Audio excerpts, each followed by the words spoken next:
Hello, this video is addressed to those of you who will be participating in the AkerSkeiner testing process. And by that I mean not only those of you to whom we will be able to send one of our 15 tester modules, or units rather, but also those who are interested in following along with the discussion online, most notably on the Ravelry group, where we will be talking about the ups and downs, the pros, the cons, and how it's all going and what should change before this thing becomes a production tool. Which, hey, don't be shy, because I know for a fact more than 0 things need to change before it's, really prime time. But it works. It works really great, don't get me wrong. And we're going to want to just see how much better it can get. That would be the goal. So anyway, I'll demonstrate how you take it apart and how you put it back together, and then say a couple words about how I think you might operate it, although honestly I trust the testers will find what's best in that regard.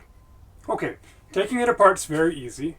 There are some knobs and some things you yank out, and I recommend you do the knobs first. These sliding yarn wrapping surfaces I call thumbs, and you can just slide them right off. There's a little oval nut that has gone into this T-track. If you're finding it goes da-da-da-da-da-da as you're sliding it, just push the wood part, push the thumb against the aluminum track, and then it'll slide much smoother. That jittering motion is when the nut in there is trying to grab against the inside surface of the aluminum T-track. So that's just a tip. I wish it never did that, but I wish a lot of things. Okay, that's how you remove a thumb. I'm sure you can guess we should do that again. And again. Did you see how I kind of had to whack that? Some of these aren't quite smooth. This part has to slide smoothly. So again, in the things we've learned in testing, that's not just things the testers are learning, things we've learned here at the AkerWorks shop. So we're going to actually ream all these again before they go out the door. Hopefully nobody out there is going to have to whack one of these. That's 4 thumbs, but you'll see there's a 5th thing. This is the swiveling knob crank, and this might have been subtle.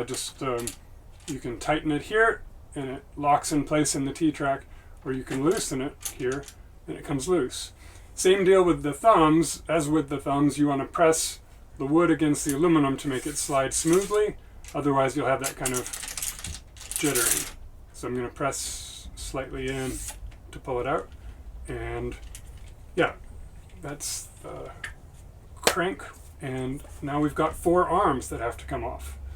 1 arm, so no tools required, it's just held in with the friction caused by this little ball spring.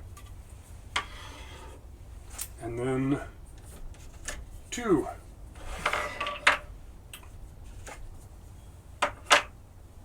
And 4. And those are your arms off. You're left with the hub and the main clamp unit, and this knob here holds the hub on. So loosen it up, spin it off, and those are free. And then you can reposition this. So here's 45 degrees up, and you'll be able to see in different views, you'll be able to see there are little marks that indicate whether you're aligned with an acceptable position. It has to be at a 45 degree increment. It can't stop in between. I'll go ahead and leave this out here at the kind of the standard, hey, I'm operating off the edge of a table position. I haven't talked yet about this.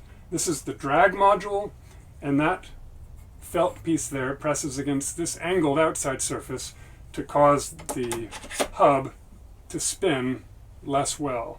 Specifically, if you're winding off is when I anticipate someone would want a little bit of drag, so that if something happens, you get a tangle or whatever, it doesn't run away with your yarn and create a terrible tangle. But for the sake of our current purposes, you can ignore the drag module, at least as far as assembling or disassembling it. When the time comes, that's a Phillips drive screw, which should be easy. Okay, I'm going to remove the clamp from the table, and you can see there are 2 rubber surfaces there, and if all goes well, your tables or whatever surfaces will remain unmarred. The key to that and the key to good friction is surface preparation. Don't put dirty rubber on dirty surfaces, either or, and you are a scratch making machine. So if you want a good grip, you want a clean surface, etc. So yes, thank you for coming to my lecture on surface preparation for friction. Let's put this all back together. You can, for different thicknesses of table, you can roll this in, roll it out. If you want to go faster, you can kind of twiddle here. Those of you who have operated drop spindles, this will be no mystery to you that the smaller diameter spindle shaft gets you a faster spin, but requires a little more torque or a little more force on it there. And then I'm going to clamp it back up in place. Tight, tight. Yeah, that's pretty secure here, but different tables, different surfaces may require more or less clamping force. The clamp is now in place. I think most of you will have the best luck with it in this out position. The next position up should also work pretty well, the kind of 45 degree, or the kind of, similar to a tabletop or Amish style Swift, when it's like this, woo! That should also work really well. This position here is kind of a non-starter. Things will run into tables and such. So, I don't know, I suppose if you were on a beam or like a porch railing, there are probably some outlier conditions where this might be a usable position, but I anticipate most people will be out here, or as I said. Okay, let's put it back together. We've clamped it to the table. You want your hub, and these bearings, it does matter which side goes on first if you're using the drag module, the friction thing. Otherwise it doesn't, and yeah, but we are, so it does. And you just put it on there, and there you go. This knob is different from this one at the moment.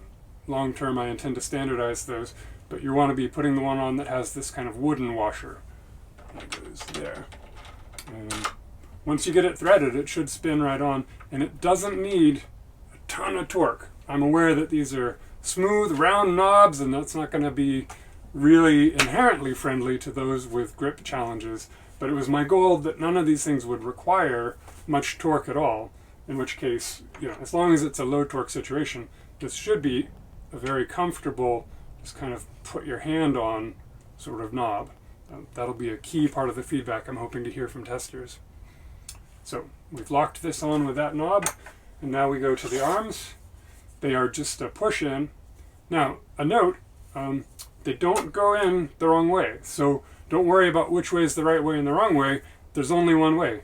If they're upside down or backward or however you want to think of it, this little notch, this key, just won't go in. It runs into a thing.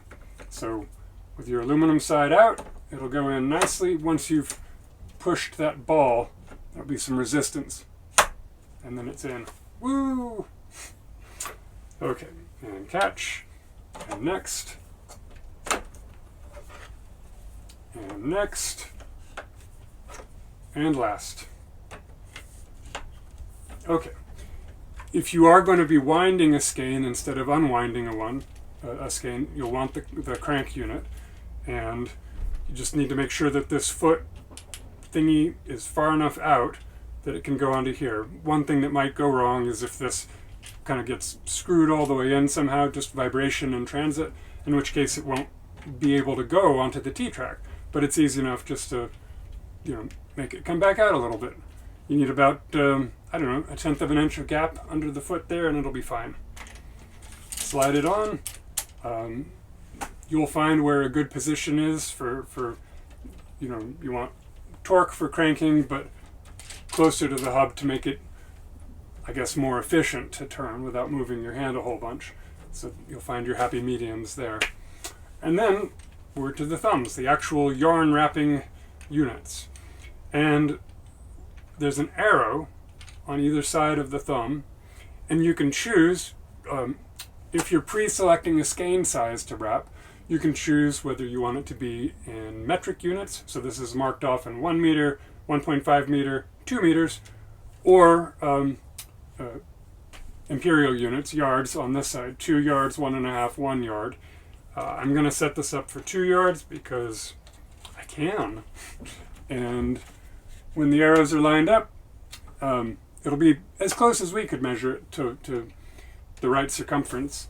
It's worth noting that yarn is squishy, and yeah, these are as close as we can get them, but I wouldn't, yeah, don't expect it to be super duper super precise unless you're using stainless steel yarn or one of those non-stretchy, non-squishy yarns, and that you don't wrap more than 1 layer, because the moment it goes out, like even that diameter of the yarn on the second wrap is going to throw it off quite a bit around that full circumference.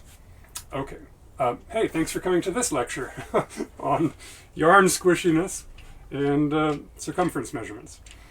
I don't think I mentioned before, these are not symmetric. So there's a side with sort of a canoe-shaped scoop, and there's a side that's just like a buttress. The buttress goes toward the hub, and that prevents this thing from falling in. The canoe-shaped scoop is meant to hold the yarn, as if the yarn were going for a little canoe ride. So on we go. 2 yards, tighten her up, and I've got my canoe scoop upward to catch the yarn when it's coming around here. Here goes another thumb.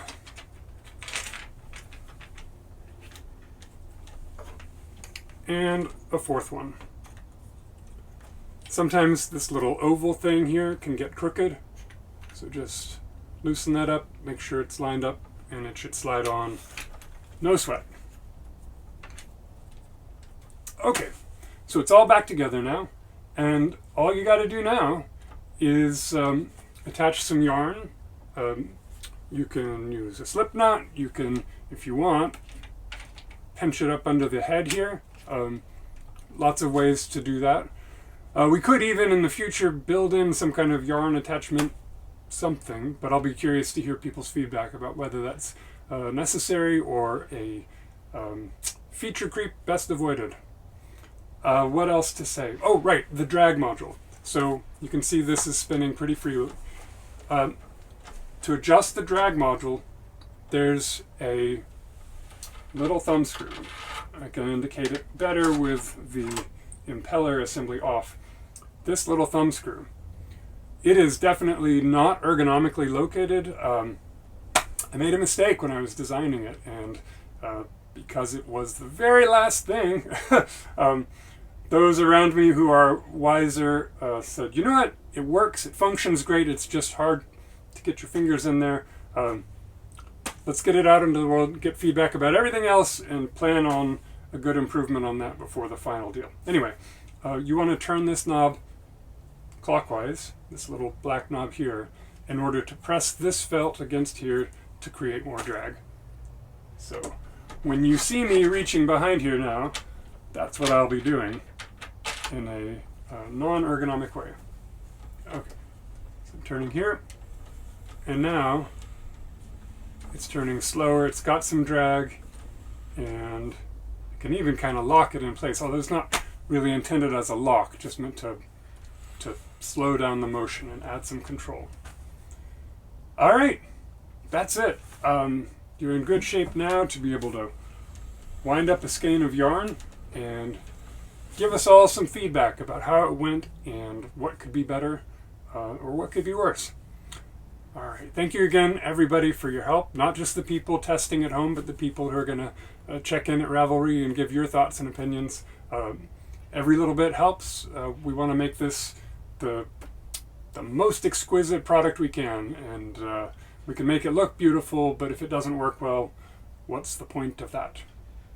All right, see y'all later.